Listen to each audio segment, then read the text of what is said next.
Alrighty fam, welcome back to another video. So today we're going to be talking about who to LR. Let's say you're just starting to LR or you've done your first unit that's your favorite, and then you're trying to figure out, alright, we've got 4 units that you can potentially do. Which ones do you pick?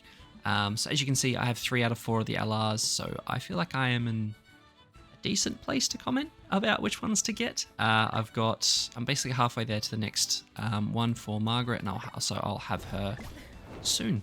Now, first we're going to cover what each of them do and like what the difference between their bases are, and then we're going to go over which ones I recommend, and depends on the state of the game you're in and all that kind of good stuff. So, first things first, Liz, this card has gone from being just a damage card to a flood card, as well as it removes debuffs as well. This has gone from just a debuff removal to a defense related stat increase as well, and this has gone from just a heal with an orb gauge fill to also increasing attack related stats. And then this has gone from, this is slightly changed in terms of the recovery rate, and this was basically not there before. So PvE battle increases basic stats by 6% up to 30% whenever you heal an ally. You also fill your own ultimate gauge orb by 1 every time you use a skill. And if you use an attack skill, as we talked about, you remove buffs, right? So that's the big difference for Liz. For Escanor, I mean, he has a full passive now, but basically the idea is if he's got a full human team, you apply an Eternal Flame, you increase attack related stats when you have Eternal Flames, and you do more damage with the Eternal Flames. This is now a remove buff on first level 1 versus level 2, and also applies ignites. And then this is now a blast card, which just does more damage depending on how many external flames you've got on it, you've got on the enemies. And then this ignores 100% of crit resistance and inflicts damage to 1260 or 1440, depending on whatever it is, at 6/6. So this is a little bit more restricted. We'll get into it in a second. This is Lostvayne, obviously. So Lostvayne basically increases ranks of all heroes whenever he gets crit, and increases your crit defense as well, which is really nice. And it also increases your attack-related stats as well. So the rank, I believe, always went up, but this is now you get the increase of attack-related stats as well as the defense increase. This has gone to an infect, as well as a charge. And then this is obviously now a Sever card and fills ultimate gauge at the second point as well. Also now has a Holy Relic, which increases the hero's damage for every 10% in each hero's orb. These both already had Holy Relics, but they were the same.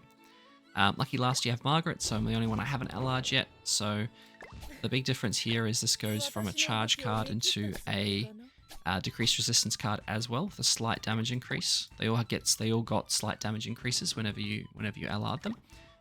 This is the same on level 1, and then the amount of damage dealt and the amount of damage taken is now increased for level 2 and level 3. Let me just move this microphone. Last time I smacked it and made a very loud noise in the video, so I'm trying to avoid doing that. And her ult goes from, it basically just increases all enemies' damage taken by 50%, and that's the difference there. So, what's good for what, and what should I recommend? So first things first, I suppose we can kind of want to categorize these a little bit.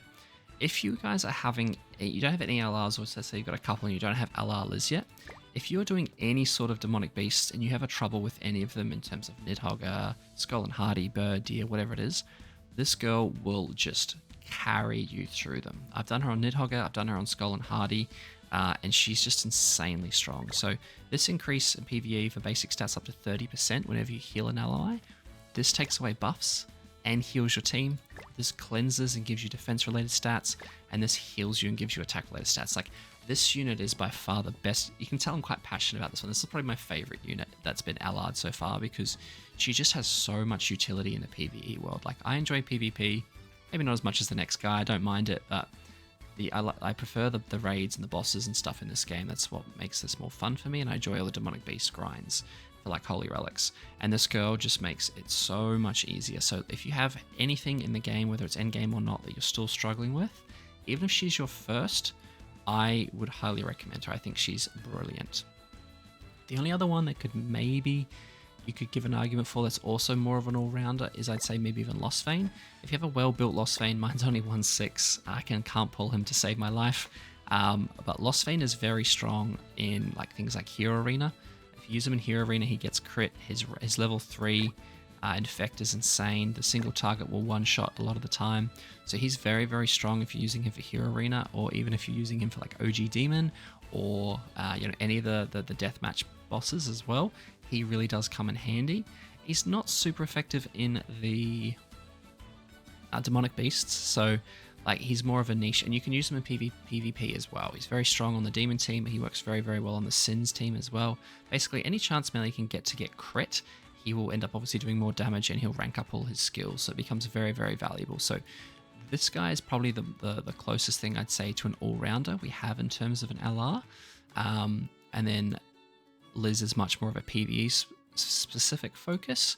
And then these two I'd say are definitely more PvP focused. So this is if you're building up a really good human team. So LR Escanor is really strong in terms of damage, but again, his passive only works if everyone are humans, including the passive slot, including the secondary slot. So the whole team permanently needs to be humans. Now, if you pair him with Transcendent Barn, wherever my barn is, with Barn, and you also pair him with Roxy, and especially if you have Roxy's Holy Relic, insanely strong PvP team. Like, very, very high damage. The trouble is they're very glass cannony. There's not really a lot of backline units that you want to use for the human team. You have Easton, you have Jenna with a Holy Relic. I don't have her, unfortunately. And the other options you also have are people like Green Arthur as well. So decent backline units, but not really strong. Like, not as good as some of the demon ones or some of the goddess. Well, even the goddesses don't have that great backline units. But like the Nanashi, for example, in the Unknowns, insane backline unit. Humans don't really have that. So very good for an Unga Bunga high damage but glass cannon style approach on PvP. Fun, but like if you're tossing up what ones to get and you don't have one of these two, I'd probably get one of those two instead. Now, lucky last, you can probably guess where I put Margaret on this list. I feel like this is by far the weakest LR. I feel like this card doesn't even change at level 1. Like, this card moves to a crit resistance decrease. That is nice. To be fair, we didn't even talk about her unique, so that's my fault. So the increase of basic stats does go up, and then you get the increase of Goddess Allies crit chance and crit damage by 4% for each debuff removed. So let's say you're going up against a Hell team and you do a cleanse, you're immediately going to get a 20% crit chance and crit damage increase, as well as a basic stat increase as well. So that is quite nice, but again, it's kind of more PvP specific. When it comes to like Nidhogger, when you use the Goddess team, you use Summer Margaret over this Margaret. You can definitely use her still. But Summer Margaret just has a bit more utility with the cleanse and the heal.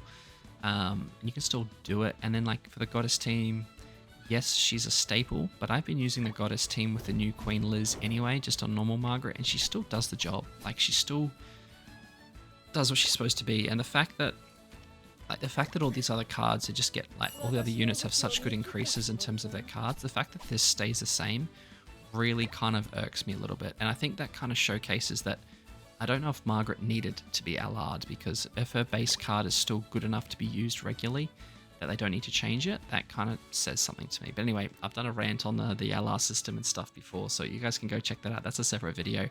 What I'm doing here is I'm ranking them in terms of what I recommend, right? So good to have, nice to have. The cleanse is nice, but the cleanse is nice on Margaret normally. It's only really used if you're running the full Goddess team, particularly in something like PvP, right?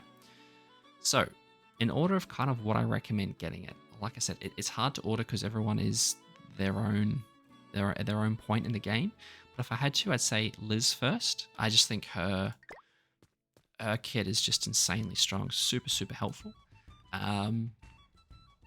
Then depending if you can get Lostvayne's Relic or not, the Relic really makes the unit so much better. If you can get his Relic, then maybe Lostvayne next.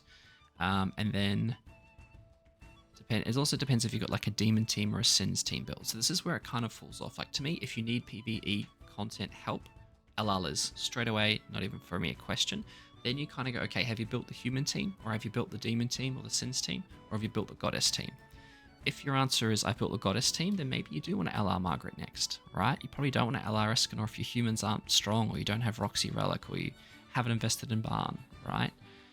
Same thing with Lostvayne. Like, Lostvayne is very good on Hero Arena, but he kind of works on the sins team. So it's like, okay, have you built up Barn? Have you built up, Festival Diane? Do you have those units? The answer is yes to most people, so that's where he can come in handy. So I use Lostvayne for Hero Arena, use him for death matches and stuff like that, right? So that's kind of a bit of a scuff. It's Liz at the top, and then we filter down from there, right? Depending on what your use case is. That's the order that I've been, well, not working through, but that's the order that I recommend. You guys are more than welcome to disagree, but that's just my thoughts. So I hope that was somewhat helpful in clarifying a few things. If you have any questions, throw them down in the comments below. Also your disagreements as well. But otherwise, as always, I will catch you guys in the next one. Thanks so much for watching.